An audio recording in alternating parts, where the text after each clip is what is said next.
4,000 COVID-19 orphan children are now going to get a monthly stipend of 4,000 rupees. That's what the Prime Minister said today as he unveiled 10 lakh support under the PM Cares Fund for Children's scheme. Now, that apart, while the Modi government appears to have checked several key boxes on its agenda and promises made on its manifesto, multiple challenges clearly remain both at home and abroad for the 2 remaining years of its term. As India's retail inflation tracks an 8-year high, as unemployment is at 7%, is the Indian economy really in a better place than it was 8 years ago? The hits and the misses over the past 8 years of Modi Sarkar. Joining us on the program for that, we have Yogendra Yadav, member and former president of Swaraj India. He's member of the coordination committee of the Samyukt Kisan Morcha as well. We're also, PKT Nambiar continues to be with us, a political analyst and a supporter of the BJP, and Vijay Sardana, an economist, also with us.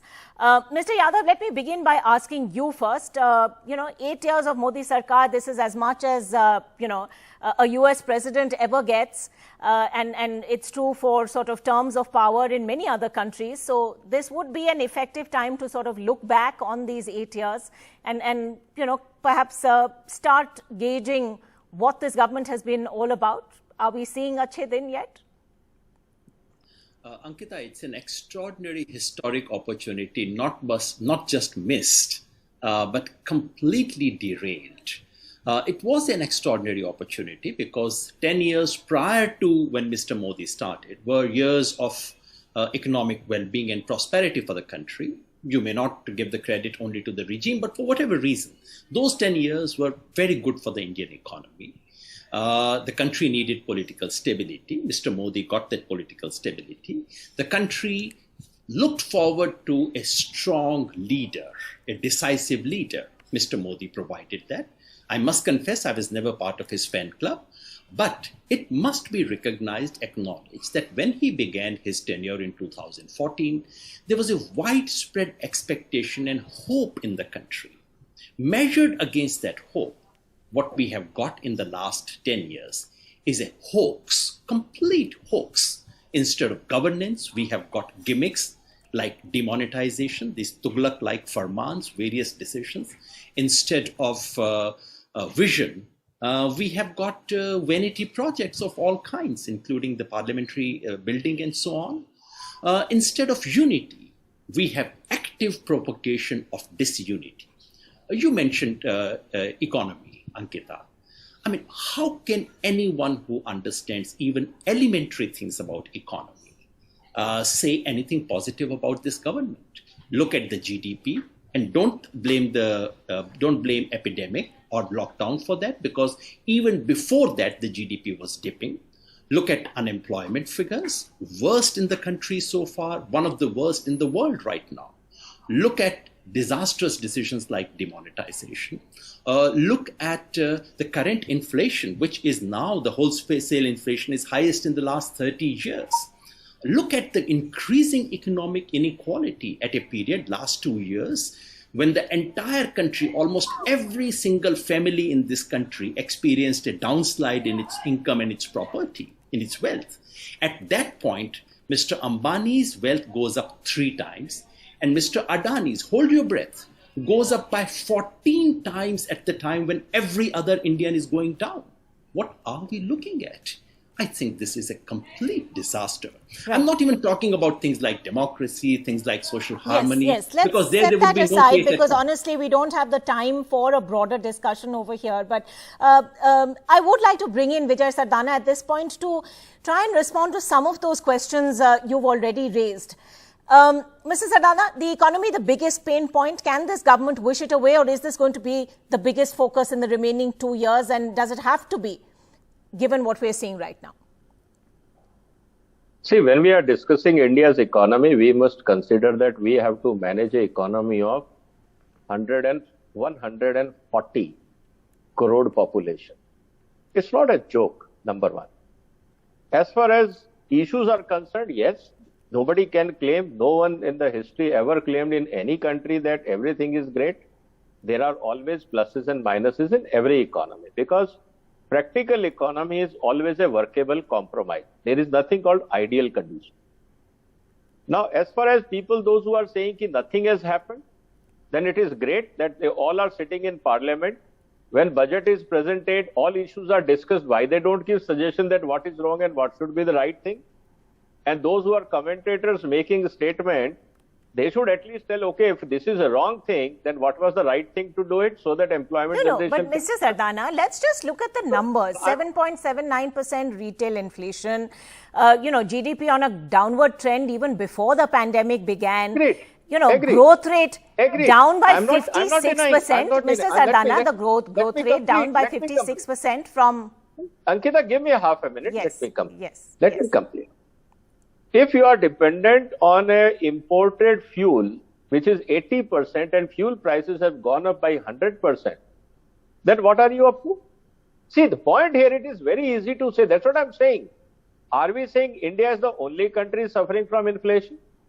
Are we the only country who is going through this pain? If that is the pain, then why everybody is pleading India, okay, please remove the export ban of wheat, please do this, please do that. The fact of the matter here is that today we are I see Yogendra Yadav wanting to come in at this point. So go ahead. One sentence. I think this lie needs to be nailed. In May 2014, when Mr. Modi took over, international price for oil was per barrel $106. What is the price today? $106. In the last 8 years, prices went down, they went up, but they are exactly what they were 8 years ago. So please stop blaming oil prices for the economic disaster this country economics, has. Let me understand. Now let me explain this. If you don't understand economics, if at that time Mr. Manmohan Singh government had no money, that's why they issued petro bonds. Because it is very clearly documented, we don't have money to buy petrol. Let us issue 1,75,000 crore petro bond, which will be paid by the future governments. So this is a height of bankruptcy which you can highlight and hide. It is up to you how much you understand economics. If you had money and everything was so great, why petro bonds were issued? Any justification? Why it was left to the future governments means today government has to recover the cost of today's cost and also the liability created by Dr. Manmohan Singh. That also has to be paid back with interest. So this is a hypocrisy in the name of economics by Congress, and they do not show the whole picture. The problem here is that the people, those who are darbaris of Congress and those who are rejected by Kisan Andolan, today they are preaching that it was great. Manmohan Singh was great. If it was so great, why farmers were committing suicide? How many farmers committed suicide under the last 8 years? Point here comes up. Okay, Mr. Sardana. Mr. Sardana. Yes. Since you've allowed this gentleman to go uncivil, I'll not be uncivil. I'll simply remind. I have not spoken your name. He raises personal questions and so on. All right, gentlemen. Get someone who has basic civility. But yes. Please don't interrupt Mr. Yadav when he's speaking. He didn't interrupt you, Mr. Sardana. Economic fact. All farmer leaders lost their deposits in election. What this indicates? This is their reach in the ground. They don't understand either farmers or economy or national interest. And that is the reality of life. Right. Ankita, let this not become an uncivil exchange. Yes, Yogendra Yadav, I'm afraid I'm going to have to wrap this up very quickly. So why don't you sum this up for us? Yes. One data, which is the economic bonds. I mean, UPA has to get some congressmen to defend UPA. I'm simply pointing out this fact that the oil bonds were a little over 1 lakh crores.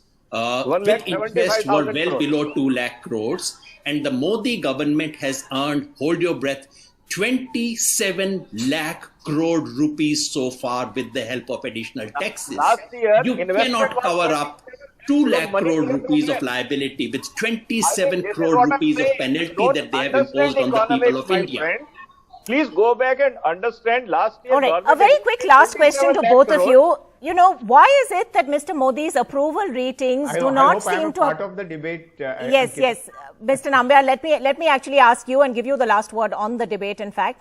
A recent survey by local circles shows that Mr. Modi's ratings are actually at 67%. That's, the highest it's been since the pandemic. And even those who concede that unemployment and rising inflation are a problem feel that, the country is still has a great deal of trust in the leader. So Ankita, approval ratings highest since the start of COVID. What would you explain the fact, given the numbers we've seen on the economy, and then this sort of belief and trust? Ankita, let me tell you, this is, I think Yogendra Yadav ji will have his own view about the Modi government, and then he's entitled to make his opinion. But the truth is that today's India is a confident India. It's a transformed India. Andyodaya, in true spirit, the governance has reached to every household.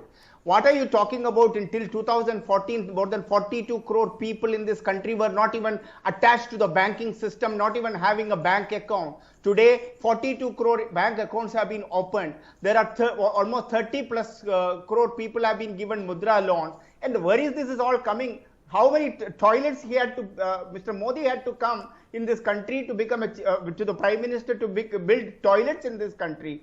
I think let's all right, on social welfare schemes at least, Mr. Yadav, would you say that significant strides have been made? Quick last words, I'm completely out of time. Every government has its own share of achievements and failures. But I thought, unless my friends have come up with new economics, I thought you begin by assessing a government's economic performance, first of all by looking at GDP, not by the number of bank accounts. Yogendra ji, the economics have to be the GDP of the government, the GDP, the foreign reserves, the kind of food security which it has brought, the vaccinations drive which has done, which has never done in the past anywhere else. Gentlemen, I'm afraid I wish we had time for a longer discussion. I am completely out of time. I really wish we had more time to go into this in far greater detail. But thank you all for joining us on the program tonight.